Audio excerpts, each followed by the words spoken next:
Political leader সুলতান কিছুদিন আগে একটি সড়ক দুর্ঘটনায় তিনি তার স্ত্রীকে হারিয়েছেন, তবে আজ তাকে হঠাৎ করে গ্রেফতার করা হয়েছে। স্যার, কি চার্জ আনা হয়েছে আপনার উপর? আপনার মতো একজন পলিটিক্যাল লিডারকে কেন গ্রেফতার করা হচ্ছে? আমি কখনো অন্যায় করিনি, ন্যায় করেছি। উপরওয়ালা আমার জীবনটা এত মানুষের ভালোবাসায় জান্নাতের মতো বানালেও কিছু মানুষ সেটা নরক বানিয়েছে। আজকে থেকে তোমার আমার কিছু কথা মেনে চলতে হবে। তুমি তোমার ওই ফ্রেন্ডসদের সাথে আর মিশতে পারবে না। মিশতে পারবো না মানে?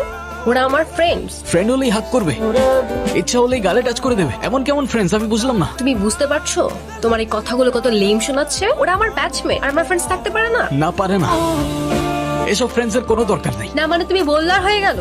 কই এতদিন তো তোমার কোনো প্রবলেম হয় নাই। এতদিন হয় নাই, আজ হচ্ছে। আর যখন আজ হচ্ছে তখন আজকের পর থেকে ওদের সাথে আর কথা বলবো না, ব্যাস। তোমাকে আমার আর কিচ্ছু বলার নাই। আরে এভাবে চলে যাচ্ছ কেন? আরে আমার কথার রিপ্লাই তো করে যাও। ঐশী, ঐশী, বাবা বাবা, আর কত শান্তি দিবা আমারে তুমি? কেমন মানুষ তুমি? নিজের কষ্ট বুঝো, আমার কষ্ট বুঝো না। এসব পেইন আমি আর নিতে পারতেছি না। মাঝে মাঝে মন চায় আমিও মায়ের মতো অনেক দূরে চলে যাই তোমাকে ছেড়ে। তখন আর এসব দেখতে হবে না, সহ্যও করতে হবে না। এবার কিন্তু প্ল্যান ক্যান্সেল করাই যাবে না। তুমি আমার কল ধরো নাই কেন কাল রাতে? সুলতান, দিস ইজ টু মাচ। কি শুরু করছো এখানে? Of course this is too much. আমি সারা রাত তোমাকে কল করে যাবো আর তুমি একটা রিপ্লাই পর্যন্ত করবে না। কি পাইছোটা কি? এদিকে আসো। কি শুরু করছো তুমি এগুলা? কি শুরু করছি আমি? আমার একটা লাইফ আছে, আমার একটা ফ্যামিলি আছে। আরে আমি কি বলতেছি আর তুমি কি বলতেছো?